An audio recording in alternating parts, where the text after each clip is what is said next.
All right, thanks for everybody being here. Um, I've never seen anybody teach TSP in depth like I'm going to go into today. Most of the TSP courses that I've seen were very superficial. If you like detail, if you like, knowing what's actually going on, this is going to be for you.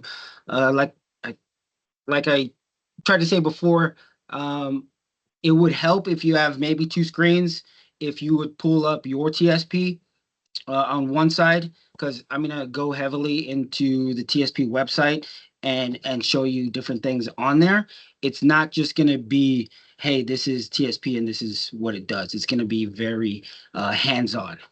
All right, just a few things I wanted to clear up before we go into TSP. The reason I'm doing this is because TSP is like no other account you will ever see ever. They did a really the DoD did a very very good job setting this up, making it a premier retirement account.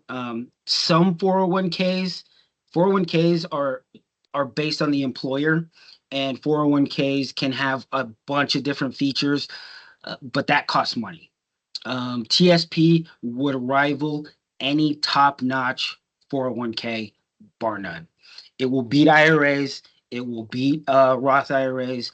Um, Brokerage account is a lot more flexible, but if you're looking for tax advantage account, TSP again is going to be where it's at. A lot of people they just think it's just a random account. It's not. I call it my close air support. I use it for a lot of things, and I'm going to show you what it can be used for. All right, a couple myths I wanted to dispel.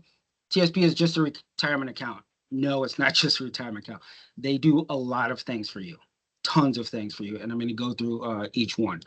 Um, your money's locked away? No, not at all. I'm going to go through the different ways you can access it, but I I just bought a car maybe 3 months ago, and I took like one third of my balance, no questions asked. It was a TSP loan, got it in 2 days, basically paying no interest for my car.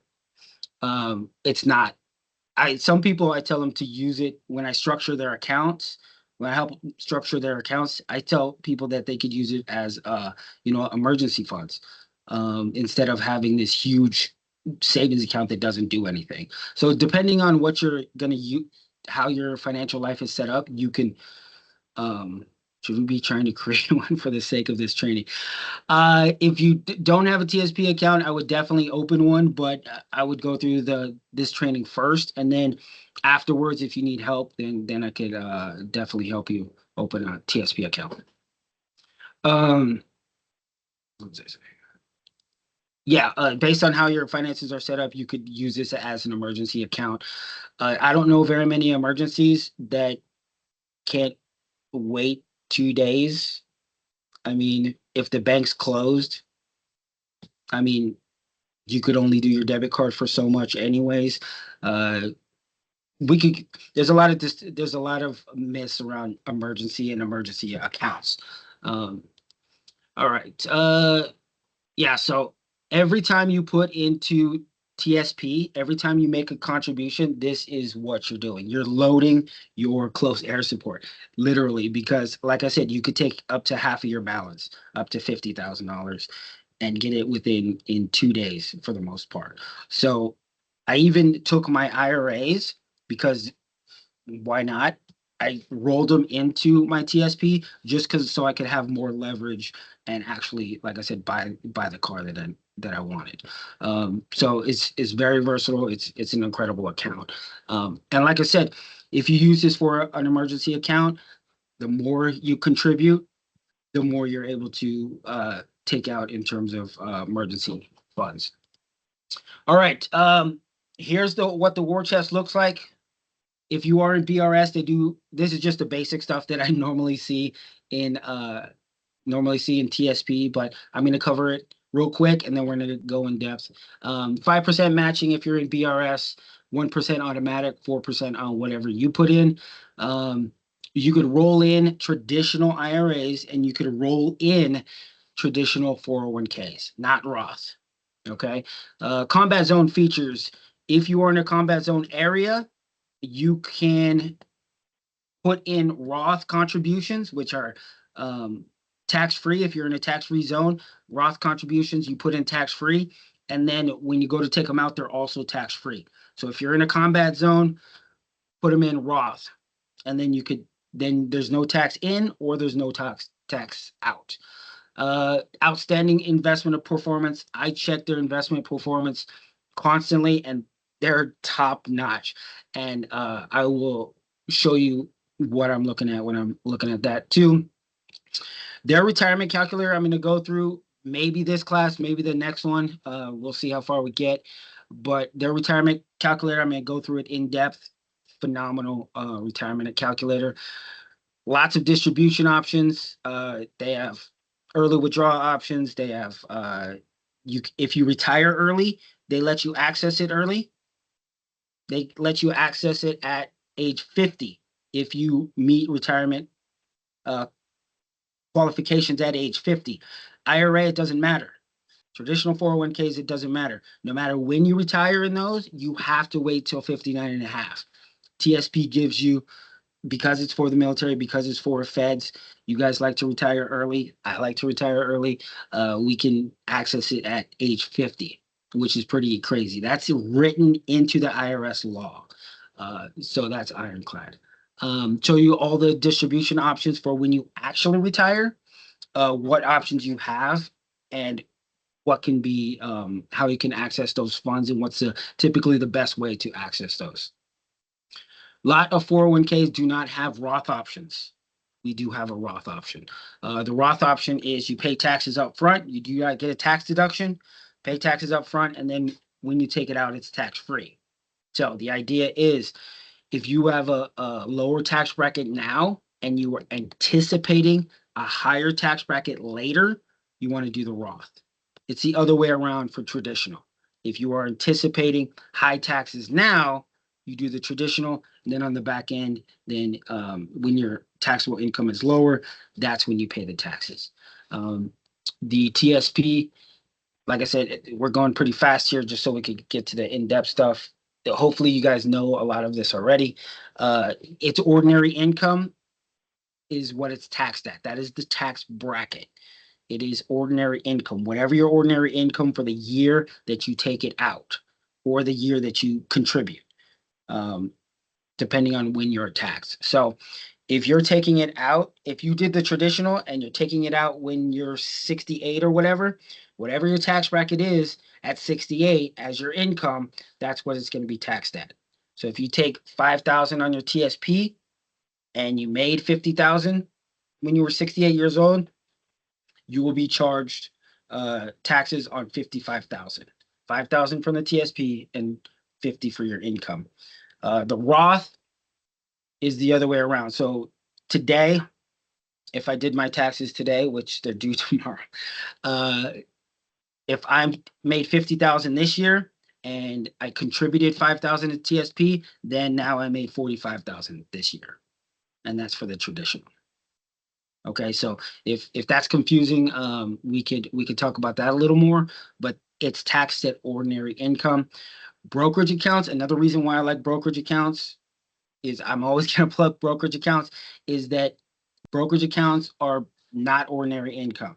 Brokerage accounts are capital gains if you sell, and then dividend if you collect dividends, and those are typically anywhere from 5 to 15%.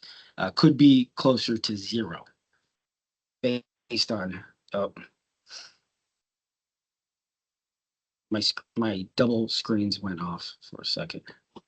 Come on. Hopefully I'm still sharing. Okay, contribution limits are massive. They're huge. You can only do uh for a traditional IRA or Roth IRA, all you can do is 7,500 split between the two. So if you did 7,000 into traditional,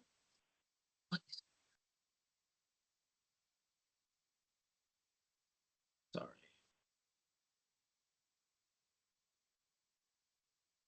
My other screens went off for a second. It's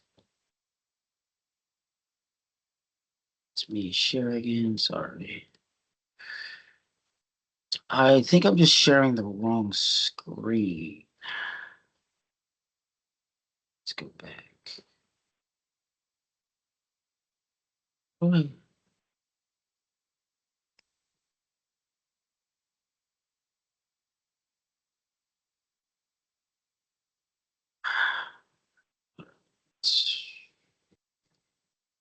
I think I have to turn off sharing for a second and turn it back on.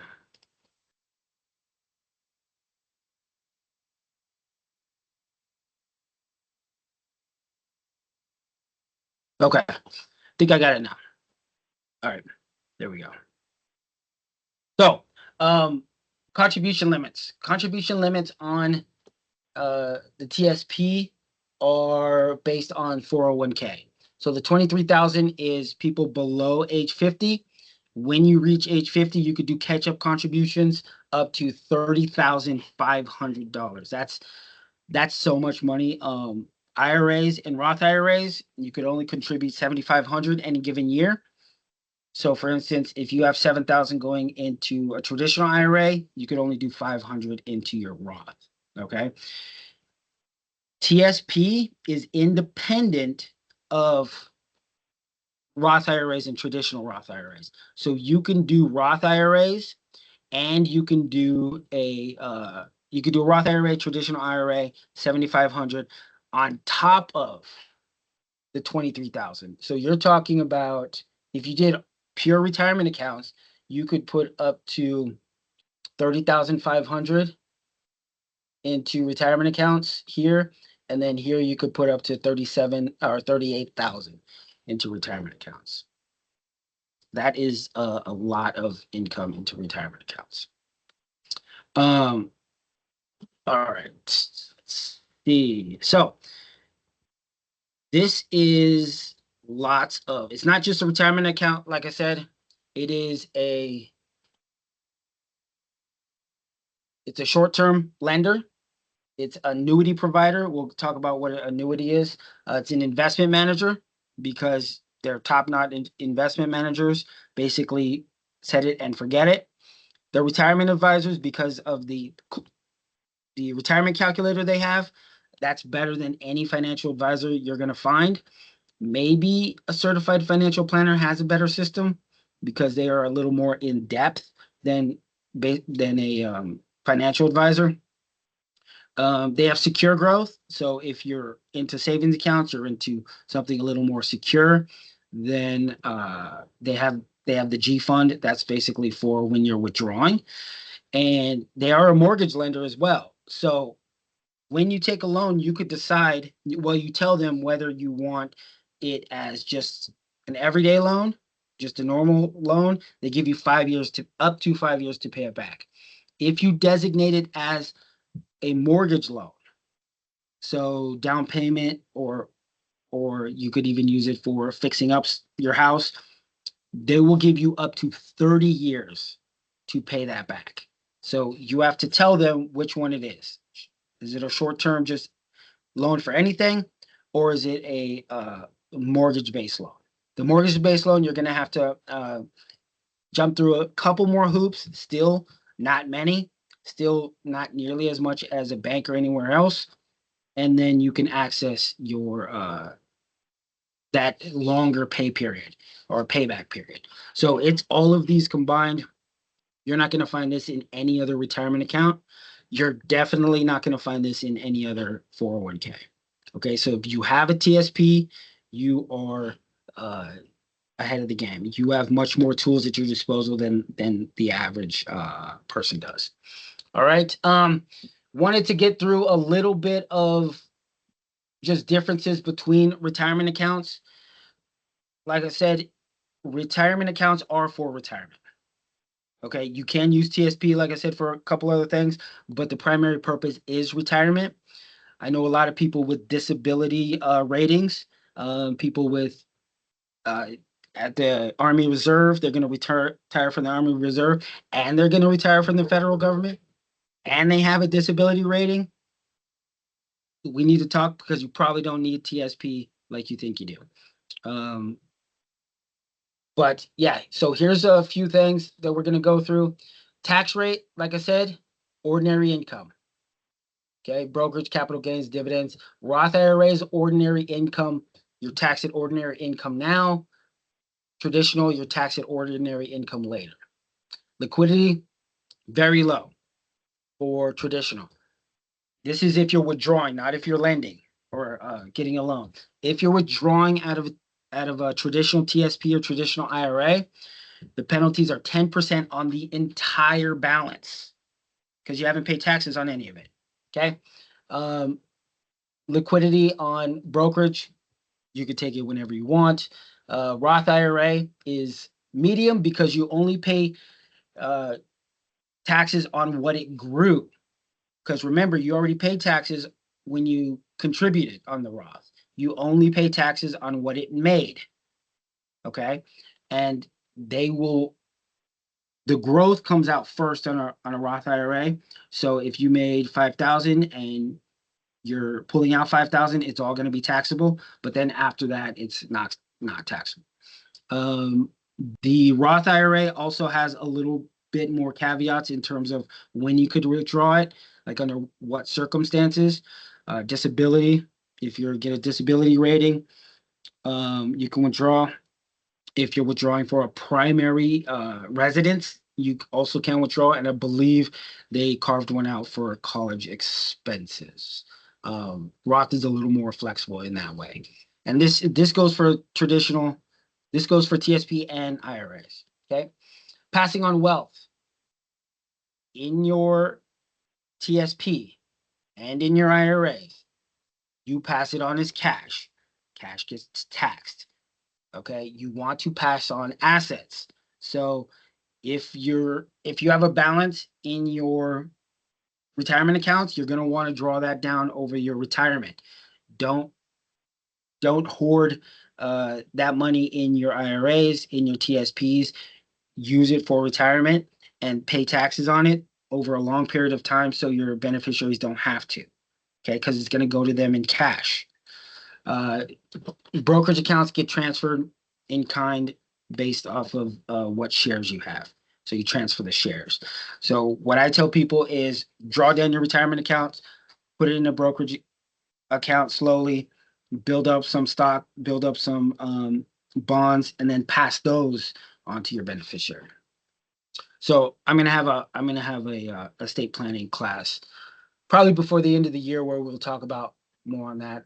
Investment options, basically do it yourself or a professional. Usually it's either or. Usually you can't have a financial advisor and then they give you access to mess it up because they're managing it. They don't want you in there diddling around on it when they're trying to advise you, and that's what they get paid for. So it's usually either or. Okay, TSP, as you know, 100% do it yourself, and that's why we have the class. All right. Moving on. If you guys have any questions, like I said, I'm going fast through this stuff because this is normally what is covered in normal TSP classes that I've seen. Okay, TSP is going to be a kind of a hybrid of both, or a hybrid of all three, actually. Like I said, it's very, very versatile, and we'll go through how it is. All right, so let's go. All right, here are the returns. And this is what I want to stress in terms of how good it is. Okay. The income fund. I know I didn't have enough room here. The income fund. This is when you are actually withdrawing. Okay. This is an L fund. It's called L income. It's when you are retired and you're withdrawing. This is meant to not fluctuate very much. So the market, if the market were to come down and you're withdrawing down here, it prevents that. Okay. It's going to be steady growth so you can withdraw. It's done very good in the last year, 9% in an income fund. That is crazy. That is crazy. You won't find that anywhere else. Okay. Over the 10-year period. So this is 10 years, year over year, 5%, 5%, 5%, 5%, averaged over 10 years. Okay, that's 50%. Since inception, since it's been around, it's averaged 4.59% a year. That is phenomenal for an income fund. Remember, you're withdrawing. Normal income funds, you're talking 1, 2, 3%. This one beats that by a long shot. Okay. L40, L50, these are pretty conservative. This is saying you're going to retire in at 2040. That's about 15 years from now. This is a little more conservative than your L2060s and L2070s. The reason I put these down here is because even though they're kind of conservative, they're still returning 17, 18, 19%. That is nuts. Okay, you put together a portfolio of 50% bonds, 50% stocks, even 60% stocks, 40% bonds, you're not going to get this kind of return. The L50, almost 10% year over year. If you do the L50 and compare that to the S fund, which is the Russell 2000, very volatile. It's the L50 beats the Russell 2000. That's unbelievable.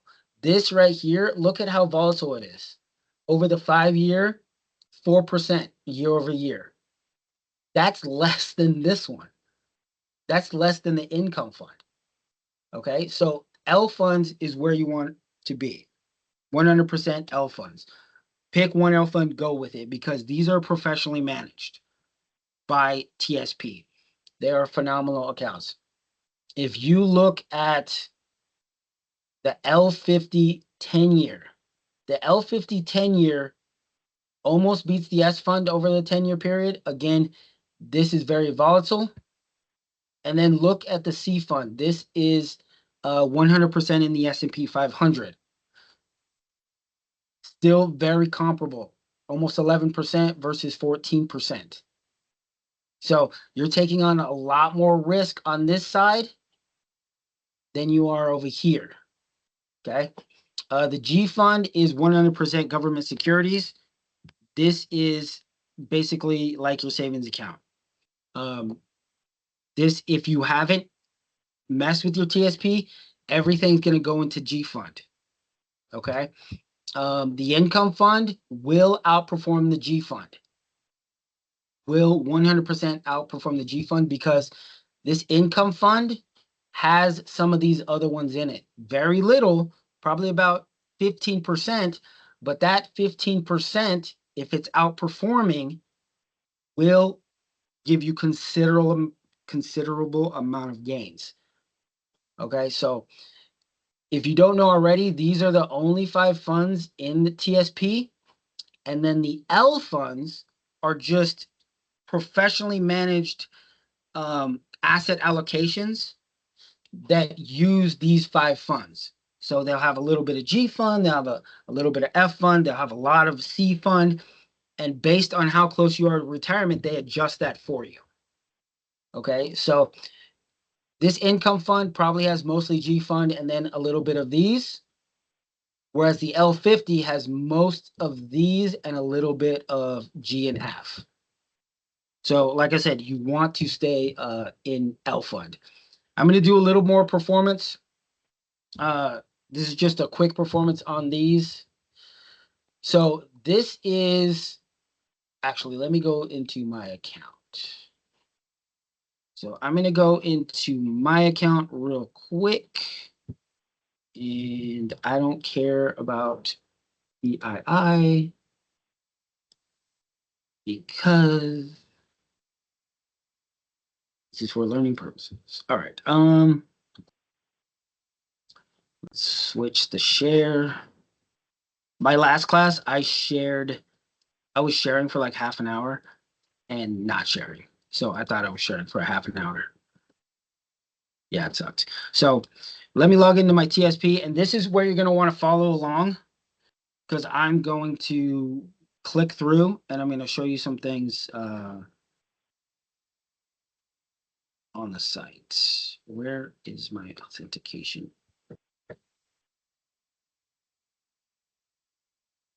Come on.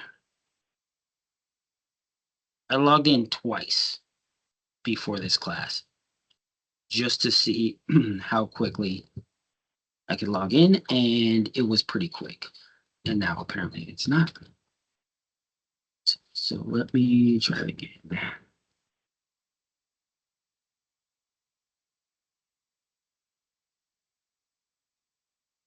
All right, there we go. All right. So it's TSP.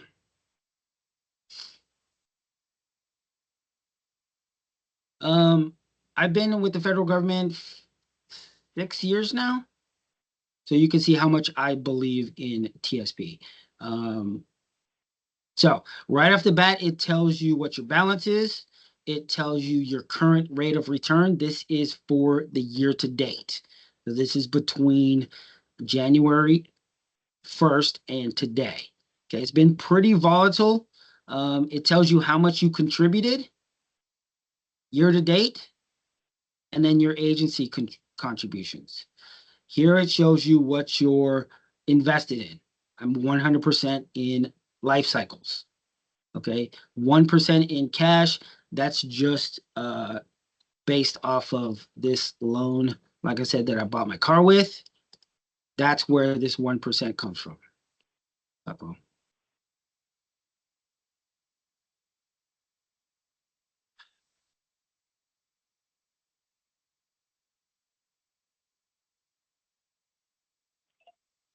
I'm joining you in on Teams right now. I think it kicked me off again.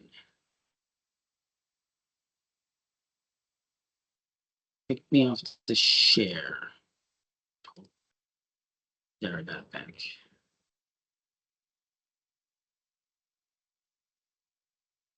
I need better USB cables. All right, so back here, went through all of these. If you go up here, I'm going to go through these investments. If you click on investments, it will tell you exactly what your current and your future is going to be. My current is 99 and 1. I changed my future to 80 and 20 just because, like I said, we're making all-time highs. I want to hoard a little bit of cash just for maybe some pullbacks. Down here, I was in L65, and then they went and rolled out the L70. So I want to be as aggressive as I can. So I started putting into L70. And then I currently have 1,000 in the G fund just for the heck of it. All right. If I go down here to activity, tells you your opening balance, how much you gained. This is, I believe, my loan payback, and then my total balance. So when you pay back your loan, it doesn't, or when you have a loan, it doesn't show in your balance until you start paying it back. So if you, every time you pay, let's say $300, then that $300 will go back into your TSP, and they won't withhold any interest from that. So my balance is probably around 115 because I still have like 3,000 left on my loan. So if I go, and you could change this, I could say, what did I make last 12 months, rolling 12 months? The last 12 months, the gain was $10,000. That's significant amount. That's over 10%.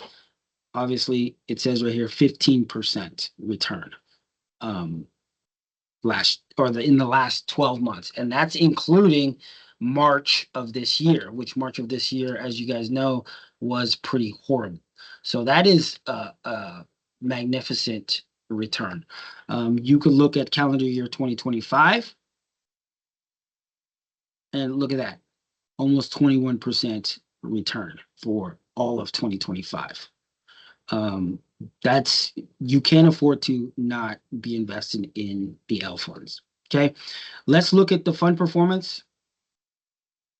So this should look like a little bit of what I just showed you, but these are all hyperlinked.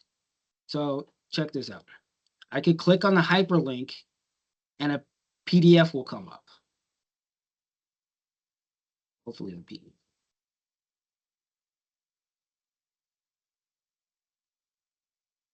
came up on my other screen. I got something wrong with my dual screens. Or is it Teams? Okay, there we go. G Fund. So it tells you exactly what the G Fund does, how much assets are in it, how much it's costing you to invest in it, the performance down here, and the key features of the G Fund. So you're charged 36 cents per $1,000. That is very, very cheap. Most, even ETFs, which are supposed to be cheap, aren't that cheap. Mutual funds definitely aren't that cheap. They would be closer to 36 cents per $100 instead of 36 cents per 1,000. So it tells you exactly what it does here. This is close to US government notes and bonds without any risk of loss to principal. Very little volatile earnings.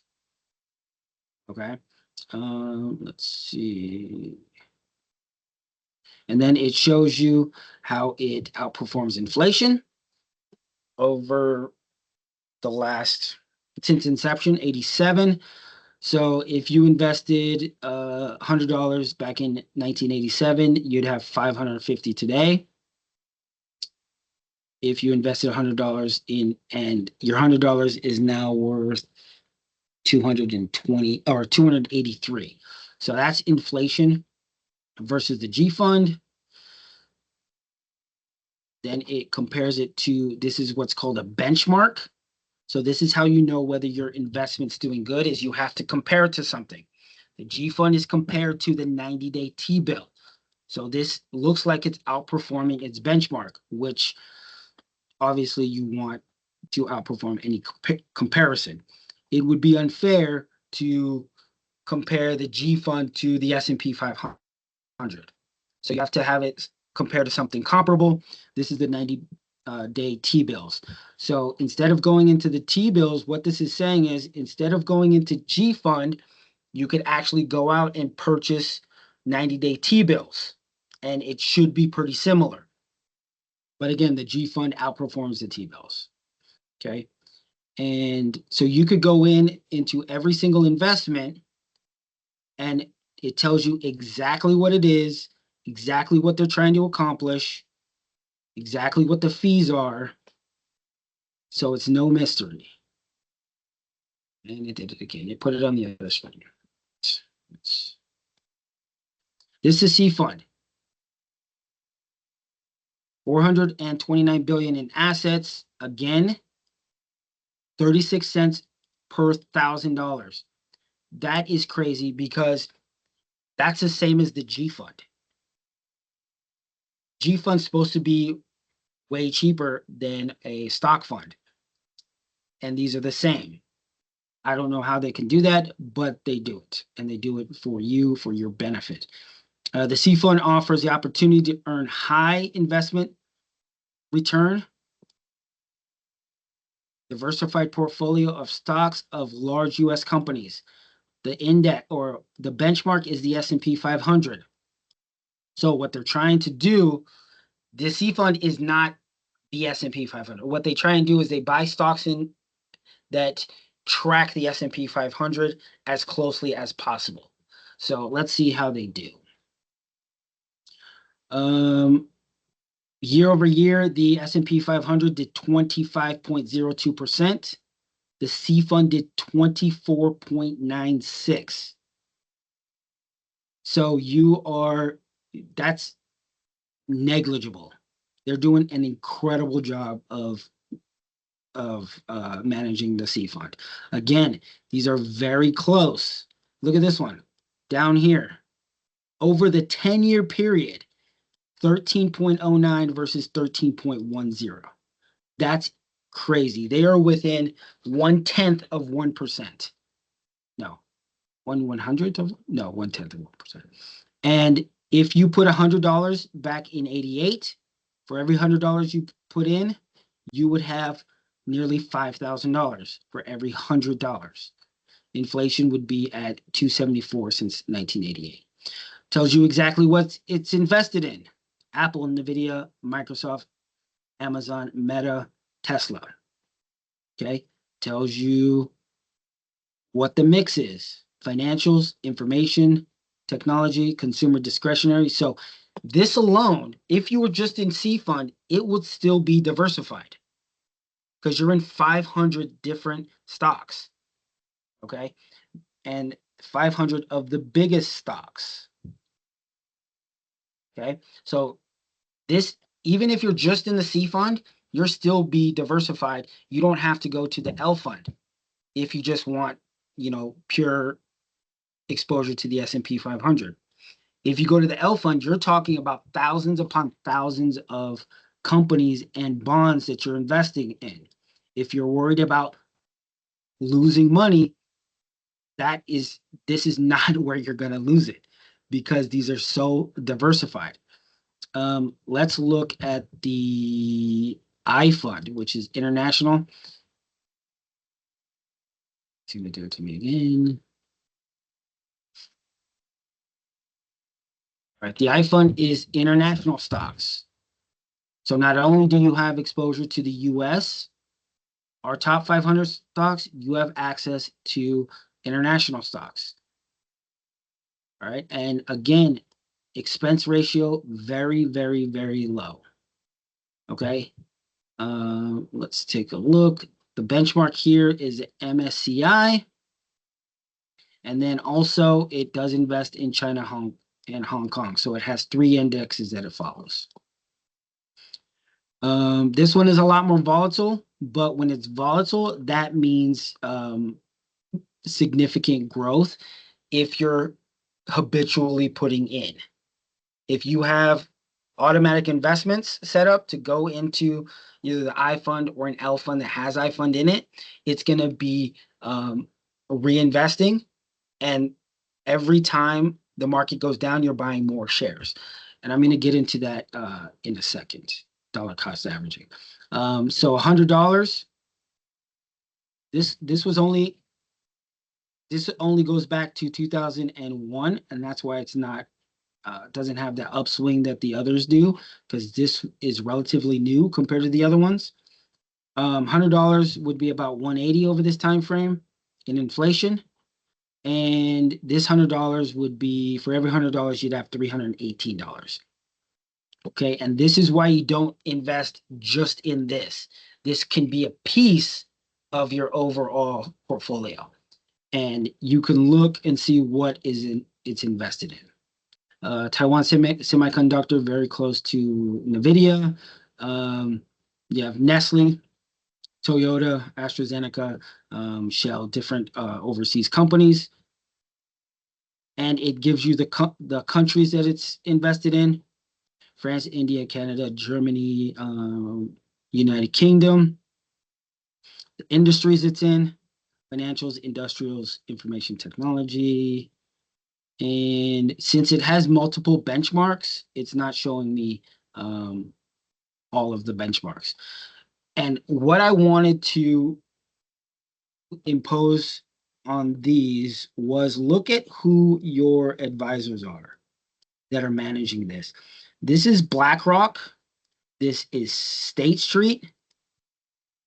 BlackRock and State Street, the largest asset managers on the planet. State Street and BlackRock.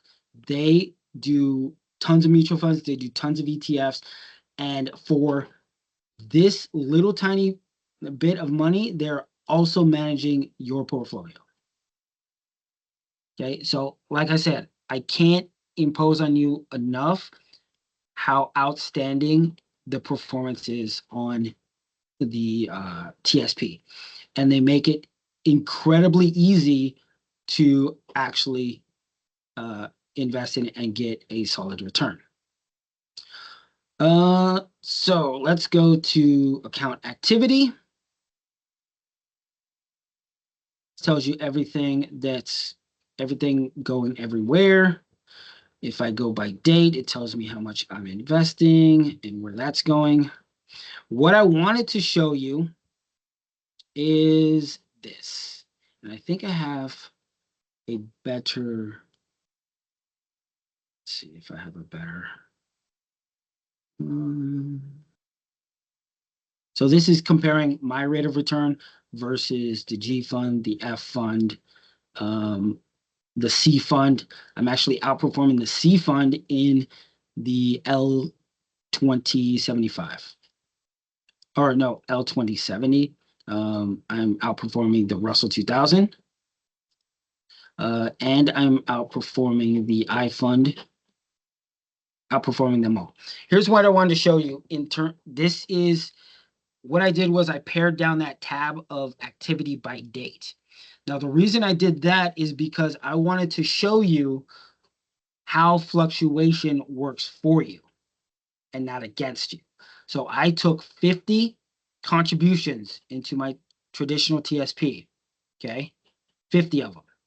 If you do the math, that's over 2 years.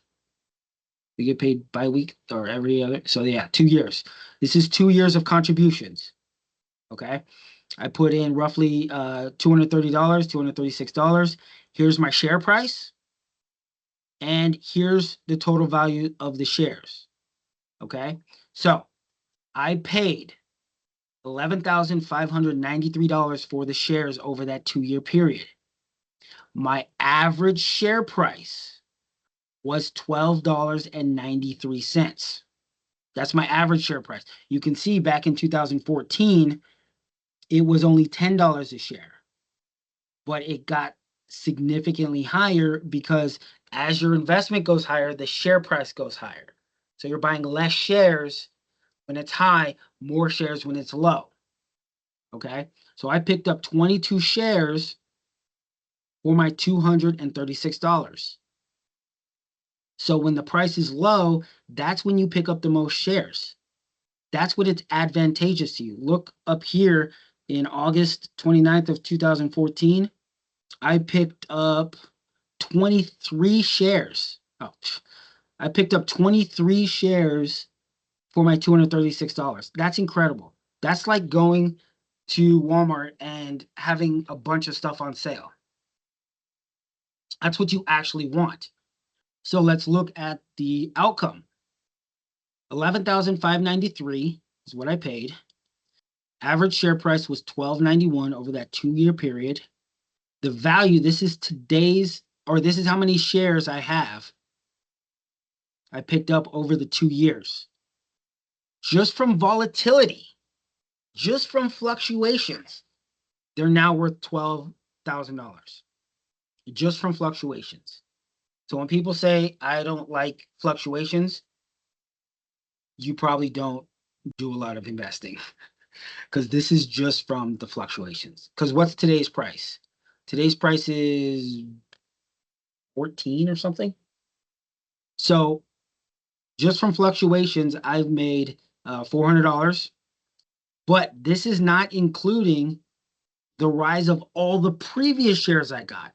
I'm sure I have $8 shares back in 2021. I'm sure I have $2 shares back in 2020 when I started.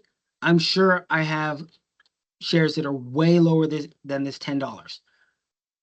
So picking up shares at a low cost is incredibly powerful. Okay. Let's see. So, sorry, I'm jumping around here. All right. All right, let's compare. If you're going into just G Fund and you want to compare that to an L fund, which is an asset allocation fund, I ran the numbers. Monte Carlo simulations, it's running 10,000 simulations. You have one life. You have one life. which means you have one simulation. I ran this 10,000 times. Okay. This is the mean. So this is the average return of the 2070. So this is my account. So what do I have? I have 112, 115. The chances that it makes it to 4.52 million is incredibly good because this is the mean of 10,000 simulations. Okay, so by 2070, high probability I'm going to have 4.53 million. G fund. Again, same scenarios. 115,000. If I was in the G fund until 2070, then it's very good chance I'll have just over $1 million. So that's over 4 times the amount. So if I was retiring tomorrow and I said I have $4.5 million, that is a very different scenario than if I have $1 million. We could all agree, right? But let's look at the best case scenario, the 95th percentile. So I ran it 10,000 times, and this is the mean. So it's a 50-50 chance. I ran 10,000, and this is the 95th percentile, which means this is best case scenario. Best case scenario, if all goes exceptionally well, not only I won't have 4.5 million, I'll have 12 million. So out of those 10,000 simulations, there were lives where the person had $12 million from 112,000 or 115,000. There were scenarios where they had 20 million. The average was only 4.5 million, but there were scenarios that had $20 million in their account when they retired. Okay? This is hardcore statistics. Okay? Best case scenario for G fund. Look at this. Mean scenario is 1.9. Best case scenario, 95th percentile, you only have very little more, very tiny bit. And this is because, again, of the fluctuation of the accounts. You are investing, you're buying a lot of shares when it's low, betting you're getting less shares when it's high, which brings down your cost. The G fund constantly goes up. It said that. It said that in the thing we read.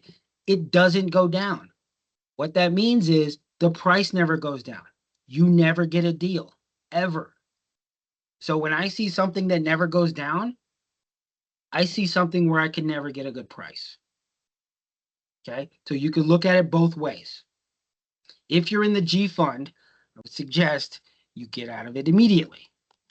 Over my lifetime, I ran the simulation. Over my lifetime, I'm going to contribute roughly $500,000 if I stay in the federal government till I retire. I'll roughly contribute 483,000. Okay, that's what these are based off of. 483,000 into 12 million. Show me a better investment than 483,000 into 12 million. Show me. Nobody can show me. Okay, show me a better investment for 483,000 into 1.16 million. Almost every single investment on the planet is going to outperform this. Okay, so safety has an incredible cost to it, a cost that you probably can't pay. You're talking about $11 million between best case scenarios. Here, you're talking about 3.5 million. That's how much it costs you. That's how much safety costs you, is $3.5 million. Okay. So let's go back to my sharing is all jacked up because of these stupid screens. Let's extend. All right, so here's all the prices I'm getting. Here's all the shares I'm getting. Goes back. Let me see if I have some super cheap shares. Let me go back to 0101. 20. Let's go back to. Can I go back to 2021? See if it will put it in. 2021.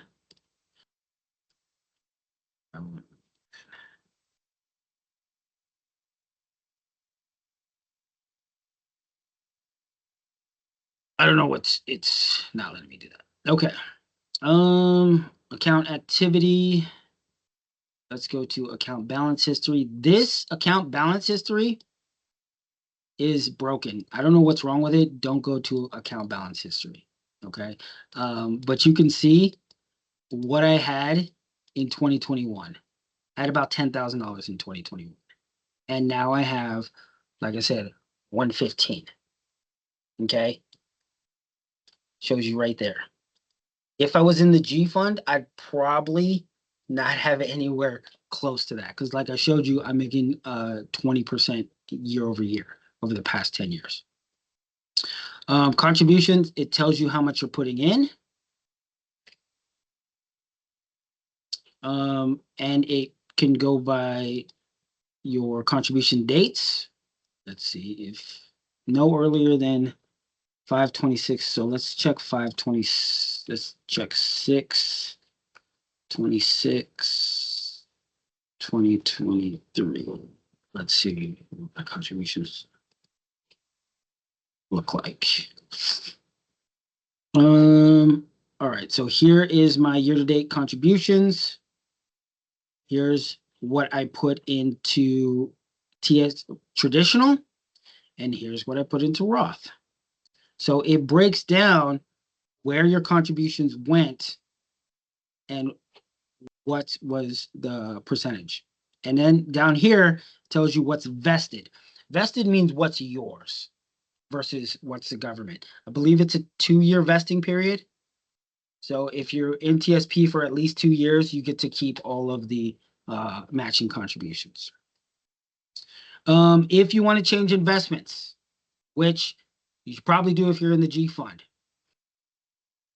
you click change investments, get started. This is money that's already in the plan. Money that's currently in G fund, currently in something else. If you pick this one, this is only future contributions. So it doesn't touch your old money. This is only for the new money coming in. All right, so if I click continue, what it will show me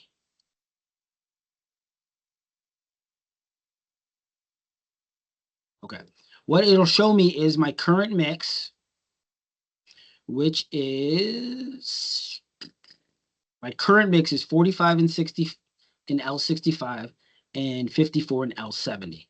Like I said, the reason I did this was because L70 is supposed to be a little more aggressive for a little longer. So I went from L65, and then when the L70 opened up, I put it in L70. And now they have an L75. So these are people that are retiring 50 years from now. We're old, right? We're old. Who's retiring 50 years from now? Currently I have 900 in the G fund. So let me do this. So this is existing mix. Let's see what I want my new mix to be.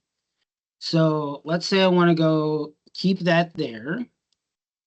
Keep this here. And then let's say I want to do 0% here. So I'm missing 1% because 1% or almost $1,000 is in G fund. I don't want it in G fund. I want to move it. So let's go 55 here. So I got 45 and then 55 here. So essentially what I'm doing is I'm moving my G fund money over to my L70. Okay, 100%, 100%. Let me continue. Gives me the effective date. This is after tomorrow's business, close of business. It says right here. It's not, you can't go in and day trade with these. It's not going to even be effective until not today's market close, tomorrow's market close.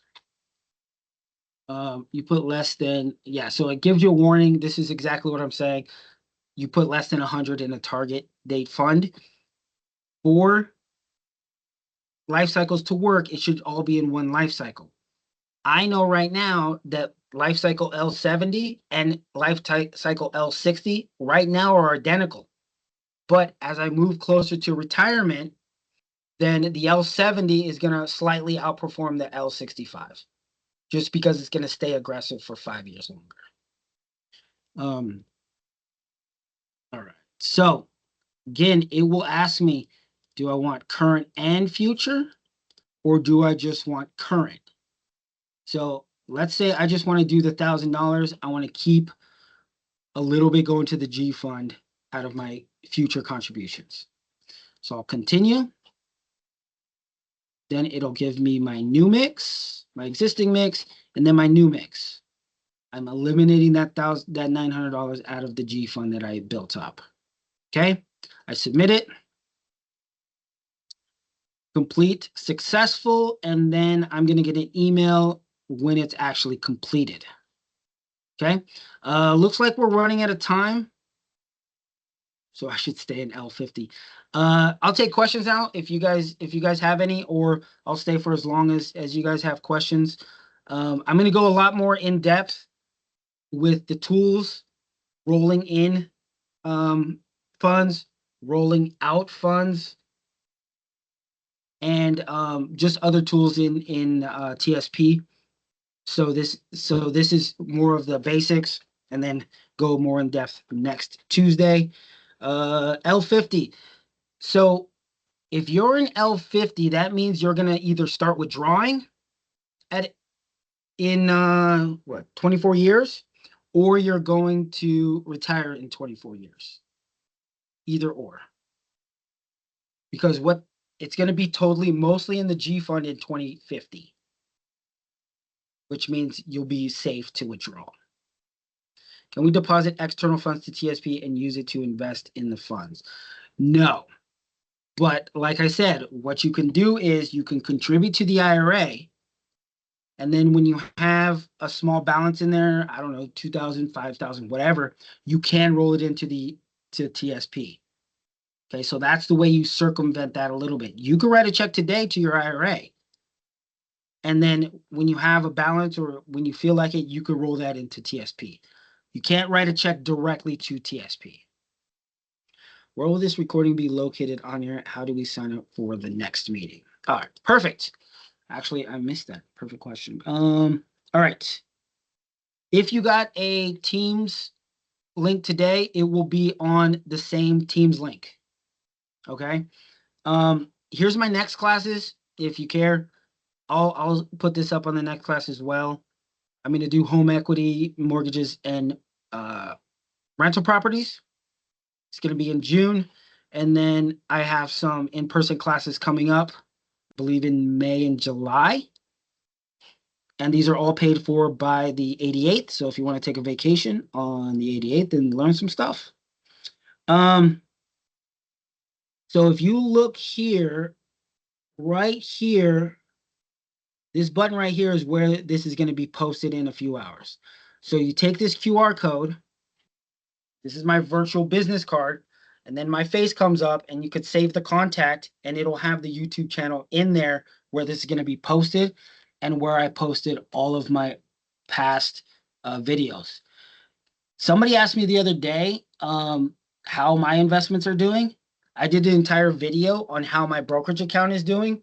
If that's something you want to look at, I show what kind of investments I am. I show how I'm outperforming all of Charles Schwab's mutual funds and have lower risk. It will actually show on Charles Schwab's reports where I'm at in terms of return and where I'm at in terms of risk. So that's a good one. It also shows reservists how they retire. I trained the people at DFAS how to process retirement packages for you guys. So the way that I show how you retire in my video is exactly how the technicians are doing it at DFAS. When you have more than 2 TSPs, do you do different mixes for each TSP or the same? Okay, so 4 different TSPs. Like I said, you can stagger them based on when you're going to take out the money. So if you're planning on being in the Army Reserves for another 5 years, but you're going to have federal service for the next 25 years, those should be invested differently, right? Because you're going to access the other one in 5 years. You may roll it over. You may, roll it into, you may pay taxes on it and put it into a brokerage account. So that one should be a little more conservatively invested. Whereas if you are going to stay in federal service for the next 10 years, then you're going to allocate that one different, because that one's based on 10 years and your Army Reserve one is based on 5 years. So that's how I would it would be based on when you're going to access them. If you're going to access them both at the same time, obviously set them to the same investments. Precious metals and dividend accounts are worth it. So precious metals and dividend accounts, you can't get those in TSP, but we're speaking outside of TSP now. Precious metals are a hedge against the market.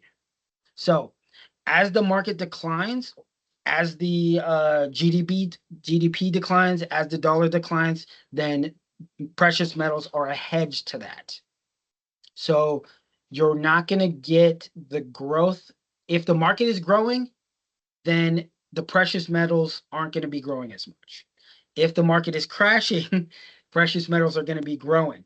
So you're not putting all of your money to work in growth. You're holding a little bit back just in case the market goes down. Dividend accounts are for current income. Okay, I'm in a position right now where I'm have a little bit in growth. Most of my growth is in TSP, but in my brokerage account, I have dividend funds. And what that does is it increases my current income. So let's say I start with $1,000 and I'm only making, let's say, $5 a month in a dividend account. And then I keep investing. Now I'm making $100 a month in my brokerage account. This isn't growth. This is actual cash that's being deposited. Okay.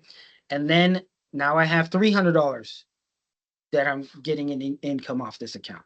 Now I'm getting $500 that is income off this account. Now all of a sudden, it's enough to cover my mortgage because I keep investing and growing the dividends, and it's depositing cash just like a paycheck. Passive income. So the best way to make money is to diversify your income. Have a job, have the Army Reserve, have a dividend account, be a referee, and get money that way. Pick up odd jobs, pick up a 1099 job so you can write off expenses. So the more your income is diversified, the less you're going to need for emergency funds. One, because if you lose your job or you lose your ability to work one job, you still have a bunch of other incomes. Okay. So yes, dividend accounts are worth it because you are growing your current income. It's like getting a raise, right? And then if it's in a brokerage account and you're getting dividend, if you have to go in and sell, your dividends for those stocks go away, but now you have cash. And now you don't need a emergency account because you just go in, sell some stock, sell your dividend stocks, which are pretty, stable. And then now you have a bunch of cash sitting in your brokerage account, use it for whatever emergency, and then put it back into dividends and let it grow. So it's not stagnant like in a savings account. It's 6 months of your income in 6 months of your bills in a savings account is insane. It could be gaining dividends in a brokerage. It could be put in TSP for lending purposes, for leverage purposes. Um, I mean, you want to put every dollar to work that you possibly can.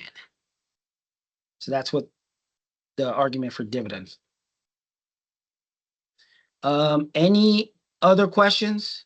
Dude, I had 70 people sign up for this class and there's only 19. This is why people don't get ahead, right? They feel all ambitious for a second and then they're not ambitious anymore. Um, that's it for the class. If you guys have any more questions, um, put them in the chat. I'll stay on and answer the questions as they come in. But next week, Tuesday, same time, same Teams channel, same Teams link. I'm going to finish up the TSP and go through the retirement calculator and go through a few other things on TSP. How to roll in accounts, how to roll out accounts, stuff like that.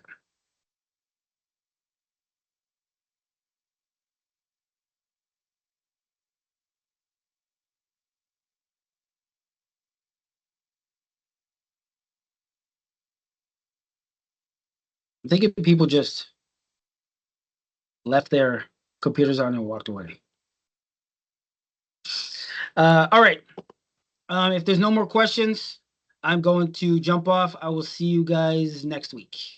Hopefully you got something out of this.